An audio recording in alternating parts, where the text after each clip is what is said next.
Good morning. This is Dr. McDaniel at GYN Corner. I'm a board-certified obstetrician gynecologist in New York City, and I'm bringing to you all things health-related for women. Thank you for joining me at the corner today. We are at the horse farm. It's hard to see Joy. She's doing her repetitions for the different types of sitting, like how they sit in the saddle. 2-point, posting, sitting, trot, all these different aspects of how they either place their bum in the saddle or don't when they ride. So she's been doing some repetitions on that. But it's hard to see because I don't have my system together. I have to figure something out. So let's see. Today's Saturday. It's a gorgeous Saturday. And let's see, I'm still continuing on the theme of discussing topics that have come up with my patients over the last couple of weeks. Some, popular topics of interest with the patients. I figured I would use them as some of the presentations, since maybe people out and about in the world also have questions. And let's see, previously I spoke on itchy nipples. That was a popular question. I also spoke on the Gardasil vaccine and the increased age recommendations for it, and a couple of caveats with that. And today I'm going to speak about a question that's come up quite often. It's actually probably the most popular question, and that is, what's going on? Why am I getting so many vaginal infections? And there seems to be a pattern. It's with my new beau, my new light of loves. So that question comes up in waves. It's a very popular question over the years. And I hadn't had it for a while, but for probably the last 4 to 6 weeks or so, I've had at least a handful of patients every week coming in saying, I don't know what's going on. I don't usually have vaginal infections, and I have this new boyfriend, significant other, blah, blah, blah. And I seem to be getting infections after any kind of sexual activity with him. So what is that about? And the short response is, any kind of stress can potentially cause a sexual infection. No, any kind of stress can potentially cause a pH imbalance, be it good stress, bad stress, or like a change in activities, change in diet. Sexual activity is a stress. For some people it's good, for others it's bad. Who knows? It's your own perceptions. But it is a form of stress. And if you are not using condoms, in addition to that, you're increasing the vaginal pH, because semen is alkaline. It has a high pH. It's usually around 7. And the vagina is acidic. It has a low pH, usually around 4, 3.5 to 4 or so. So when you expose the vaginal environment to semen, it will increase the vaginal pH, and bacteria likes a high pH. So it creates a happy or a conducive environment for bacteria to grow. Now, if you're using condoms, but the condoms have a lubricant, most lubricants are water-based, and they will also increase the vaginal pH, just like semen will. If you're having sexual activity with condoms with the lubricant, or without condoms, without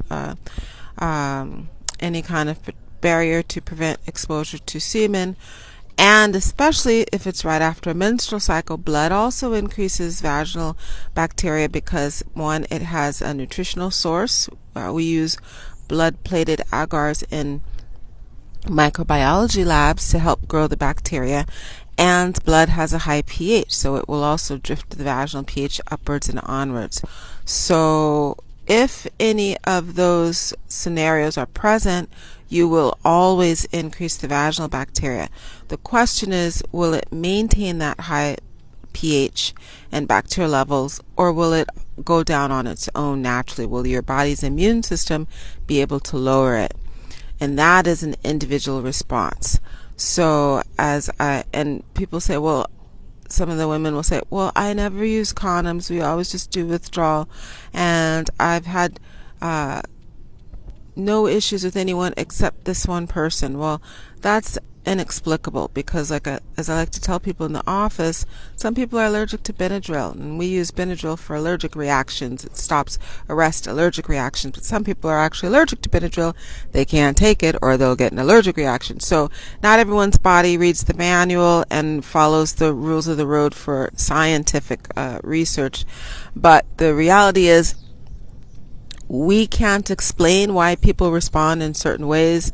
All we can do is give a potential or a scientific likely explanation of how it's occurring, what's bringing this to fruition.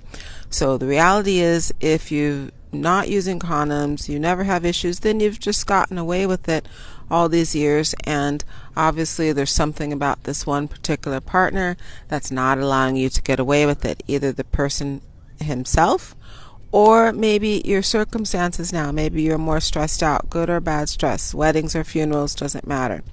Maybe you're during this whole quarantine time frame, you're working from home, and that's stressing you out because you have more distractions, and or your boss is giving you more work because it's easy to give you more work when you're at home.